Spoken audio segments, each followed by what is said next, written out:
Assalamualaikum warahmatullahi wabarakatuh. Hi students, how's life? I hope that you still keep your spirit up to learn English again with me, Miss Debbie.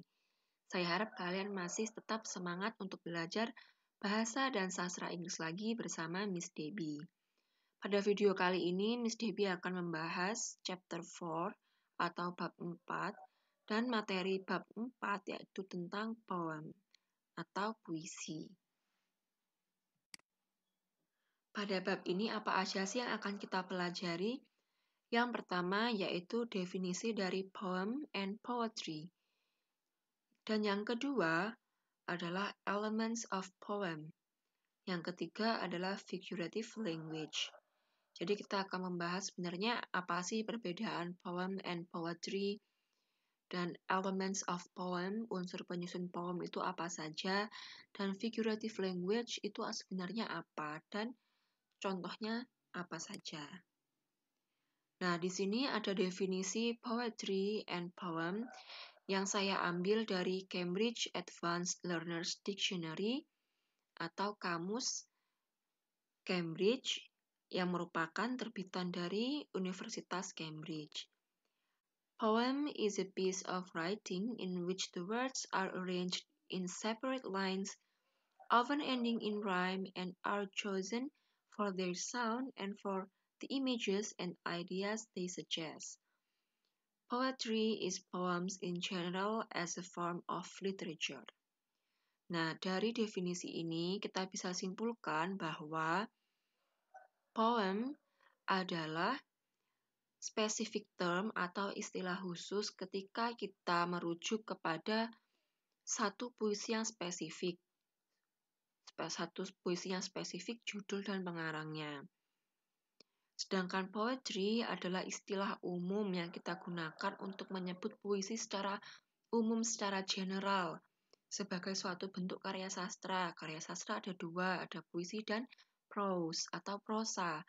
Nah, kita gunakan poetry untuk menyebut puisi secara umum itu dengan konteks yang luas, sedangkan poem gunakan untuk menyatakan puisi yang sudah spesifik, judul dan pengarangnya. Contoh, my father loves poetry. His favorite poem is Dark in the Wood by Robert Frost.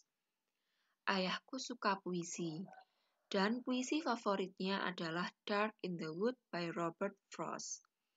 Nah, di sini digunakan kata poetry. Kenapa? Karena merujuk pada puisi pada umumnya, bahwa ayahnya suka puisi.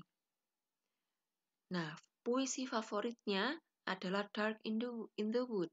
Sudah spesifik puisi apa yang paling disukai, maka kita gunakan poem. Jika dianalogikan dalam bahasa Indonesia, yaitu ayahku suka kuliner Indonesia, makanan favoritnya adalah soto ayam. Nah, di sini kuliner adalah istilah umum. Kuliner ada banyak banget, ada makanan, minuman, camilan. Nah, kita samakan istilah kuliner ini dengan istilah poetry. Poetry ada berbagai macam jenis, genre. Sedangkan makanan sudah spesifik. Maka dari itu kita samakan dengan istilah specific term, yaitu poem. Sudah spesifik yang dimaksud apa, puisinya yang mana, maka kita menggunakan poem. Jadi gunakan poem untuk istilah yang sudah spesifik atau puisi yang sudah spesifik. Poetry itu untuk gambaran secara umum, puisi secara umum. Seperti itu. Kemudian elements of poem. Jadi unsur penyusun poem atau puisi itu apa aja sih? Dan ada beberapa sumber yang mengatakan poetry dalam bahasa Indonesia adalah puisi, sedangkan poem adalah sajak. Seperti itu. Yang pertama adalah rhythm atau ritma. A literary device that demonstrates the long and short patterns through stressed and unstressed syllables, particularly in verse form. Nah, di sini syllables artinya adalah suku kata. Sedangkan stressed and unstressed Itu artinya bukan stres, banyak pikiran atau gila ya, tapi stressed adalah penekanan kata. Dan unstressed adalah suku kata yang tidak ditekan. Contoh, apple. Pada suku kata A itu kita tekan, sedangkan Paul-nya tidak kita tekan. Apple, table. Nah, itu yang dimaksud penekanan kata. Pada suku kata A pada apple kita tekan, suku kata T pada table kita tekan. Nah, gimana caranya tahu suku kata mana yang harus kita tekan ketika membacanya? Kalian harus melihat kamus. Dan kamus yang dilihat adalah kamus monolingual, Inggris ke Inggris. Ada banyak, ada kamus Cambridge, Oxford, ada Merriam-Webster. Jadi lihatlah kamus yang memang monolingual supaya tahu pronunciation yang benar apa. Yang kedua adalah rhyme scheme, the pattern of rhyme that comes at the end of each verse or line in poem. Jadi, rhyme scheme atau rima kita mengenalnya dalam bahasa Indonesia, pengulangan bunyi yang berselang baik dalam larik maupun akhir larik dari sajak. Jadi, pada akhir baris atau akhir larik pasti ada kata yang memiliki bunyi sama. Entah nanti rimanya ABAB, AABB, kalian pasti sudah familiar dengan rima pada pelajaran bahasa Indonesia. Nah, ini contohnya. Contoh short poem dengan 4 baris atau 4 lines. Dan untuk bait kita menyebutnya stanza. Tulisannya adalah stanza, nanti kalian cek juga pronunciation-nya seperti apa. Kalian juga bisa mengecek pronunciation menggunakan Google Translate. Kalian bunyikan gambar speakernya. Kalian pencet gambar speakernya. Yang pertama, roses are red, violets are blue. I'm out of my head with thinking of you. Mawar berwarna merah, violet berwarna biru. Aku sedang tidak waras karena aku terus memikirkan kamu. Nah, jadi maksud short poemnya seperti itu. Nah, untuk rimanya, red dan head memiliki sound atau bunyi atau rima yang sama, sedangkan blue dan you memiliki rima atau bunyi yang sama, maka sajaknya atau rimanya yaitu AB, AB. Sedangkan contoh poem yang kedua atau puisi yang kedua, here in your arms is where I belong. The beating of your heart is like a beautiful song. Di sini di lenganmu adalah di mana aku seharusnya berada. Suara detak jantungmu indah seperti lagu yang indah. Kalau diterjemahkan di bahasa Indonesia memang bunyinya berbeda, tidak berima, tapi dalam bahasa Inggrisnya berima. Arms, belong memiliki sound atau bunyi atau rima yang sama dengan song, sedangkan heart tidak ada padanannya atau rima yang sama di poem ini sama juga dengan arms. Nah, rima dari poem ini yaitu A, B, C, B. Jadi nggak selalu A, B, A, B, A, A, B, B, terus atau mungkin A, B, C, A, B, C. Jadi bisa juga A, B, C, B. Ada banyak sekali contoh rima dalam poem. Ini adalah 2 contoh sederhananya. Yang ketiga yaitu imagery atau kita mengenalnya sebagai imaji atau citraan. Element in a poem that sparks of senses. Nah, jadi arti imaji itu kata-kata yang disusun untuk menggambarkan imajinasi atau bayangan yang ada di pikiran kita, bayangan yang berupa gambaran visual, rasa, suara, atau bau, yang digambarkan dengan sedemikian rupa sehingga seolah-olah pembaca bisa merasakannya. Ada banyak sekali imaji atau citraan, ada citraan rasa, citraan penglihatan, citraan suara. Jadi, idenya digambarkan sedemikian rupa seperti seolah-olah pembaca bisa merasakannya dengan panca indera mereka. Contoh, The candy melted in her mouth and swirls of bittersweet chocolate and slightly sweet but salty caramel blended together on her tongue. Nah, jadi ini mendeskripsikan permen yang meleleh di mulutnya bercampur dengan rasa pahit dan manisnya coklat dan sedikit rasa manis juga asin dari karamel yang bercampur jadi satu di lidahnya. Jadi seolah-olah digambarkan sedemikian indahnya, seolah-olah pembaca bisa merasakan rasa permen itu di indera perasanya. Yang keempat yaitu form, the number of lines in one stanza. Jadi jumlah baris pada satu stanza, jumlah baris dalam satu bait. Jika jumlah baris dalam satu baitnya ada 2, kita menyebutnya couplet.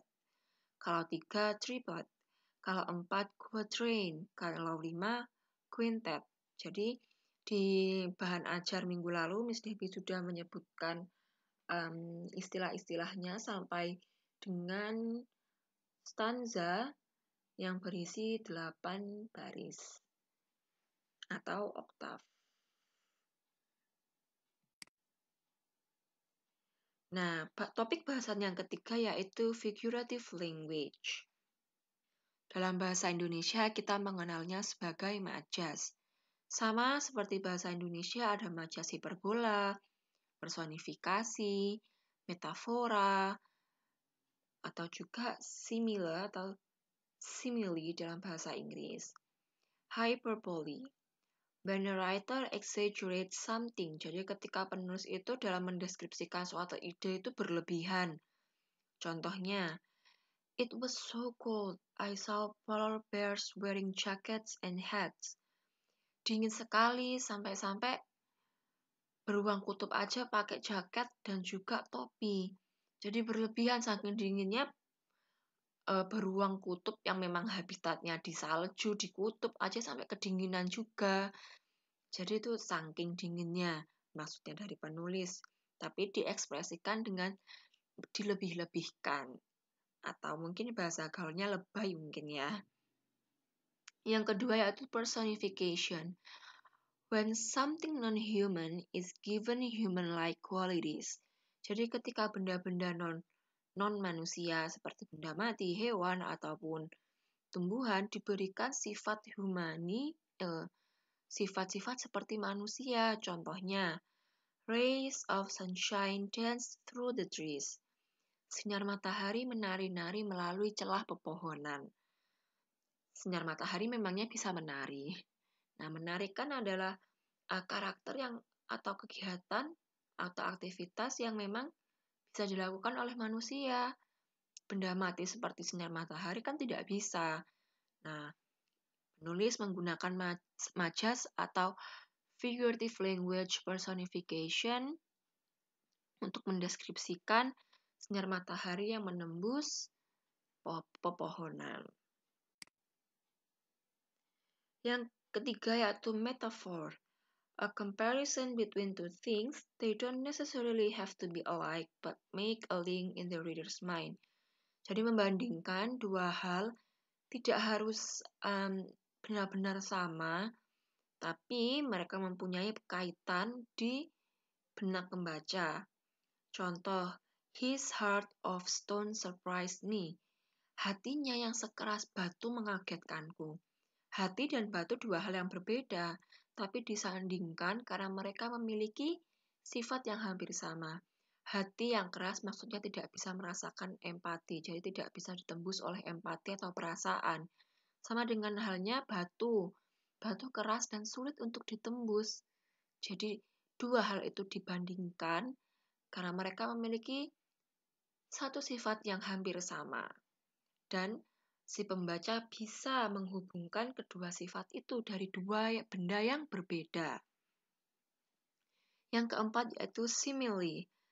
A direct comparison between two things using like or as. Jadi sebenarnya sama membandingkan dua benda, tetapi lebih eksplisit pada bagian simile dan biasanya ditandai dengan kata like or as. He crept into the room as quiet as a mouse. dia menyusup ke dalam ruangan setenang tikus. Tikus kan kalau masuk ke ruangan sangat tenang, kadang kita sendiri nggak ngerti. Jadi ini membandingkan dua hal yang berbeda atas dasar satu sifat yang sama. Dan lebih eksplisit ada kata S-nya di sini. Jadi kita tahu kalau dia membandingkan dua hal yang sama, sedangkan di sini tidak. Tidak ada kata kuncinya. Nah, ini adalah contoh The Little Rose Tree by Rachel Field. Puisi The Little Rose Tree oleh Rachel Field. Nah, seperti yang sudah Miss Debbie jelaskan, puisi ini bercerita tentang mawar yang aneka ragam yang bentuknya berbeda-beda. Yang pertama, every rose on the little tree is making different face at me. Setiap mawar yang ada di pohon kecil itu membuat wajah yang berbeda-beda kepadaku. Jadi maksudnya bentuknya itu berbeda-beda. Some look surprised when I pass by and others droop but they are shy. Jadi ada beberapa yang terlihat seperti kaget, mungkin bunganya terlihat merekah, dan lainnya droop but they are shy, terlihat malu-malu atau mungkin sedikit merunduk bentuk bunganya. These two whose heads together pressed tell secrets I could never guess. Jadi ada dua mawar yang kuntupnya berdekatan seperti seorang yang sedang berbisik menceritakan sebuah rahasia. Some have their heads thrown back to sing. Ada yang bentuk bunganya mungkin agak dangak seperti orang yang lagi bernyanyi. Seperti itu. And all the buds are listening, dan kuncup yang lain dengan seksama mendengarkan. I wonder if the gardener knows or if he calls each just a rose. Kira-kira tukang kebunnya ini tahu enggak ya, atau dia sama saja menyebutnya sebagai mawar. Seperti itu. Nah, di sini majas yang digunakan adalah personifikasi. Kenapa? Karena dia memberikan sifat-sifat yang ada pada manusia, pada mawar yang merupakan tumbuhan. Contoh, is making different face at me. Membuat ekspresi wajah yang berbeda padaku. Memangnya mawar bisa seperti itu. Some look surprised. Ada yang terlihat kaget. Memangnya mawar bisa terlihat kaget. Atau yang ini, tell secrets I could never guess. Membisikkan rahasia yang nggak pernah bisa aku tebak. Memangnya mawar bisa bisik-bisik menceritakan rahasia? Tidak kan? Nah, di sini adalah fungsi majas. Kenapa sih menggunakan majas? Supaya ide yang disampaikan lebih bermakna, lebih berwarna, dan pembaca yang membacanya memiliki imajinasi yang lebih luas dalam menginterpretasikan maksud dari penulis. Yang kedua yaitu Mountain by Ika, menceritakan tentang gunung. Soaring up through the skies, standing magnificently like a commander. Considering as a noble, but your beauty is when the mist crawls. Elegant, amazing. Jadi gunung diibaratkan menjulang menembus langit dan berdiri dengan luar biasanya seperti seorang komandan. Dan juga sombong seperti seorang bangsawan. Tetapi keindahanmu adalah ketika kabutmu merayap, kamu terlihat elegan dan luar biasa. Jadi di sini menceritakan gunung dan ada kata like di sini dan ada kata noble. Ada kata as a noble. Ingat majas apa tadi yang menggunakan kata like dan as? Ya, jadi kata like dan as digunakan untuk membandingkan dua hal yang berbeda dan ada pada majas simile. Jadi standing magnificently bla bla bla dan juga considering as a noble adalah contoh dari majas simile pada puisi, pada poem Mountain Poem by Ika. Jadi ini adalah contoh puisi yang menggunakan majas simile. Sekian penjelasan Miss Debbie kali ini, semoga bermanfaat dan jika ada pertanyaan silakan japri. Wassalamualaikum warahmatullahi wabarakatuh.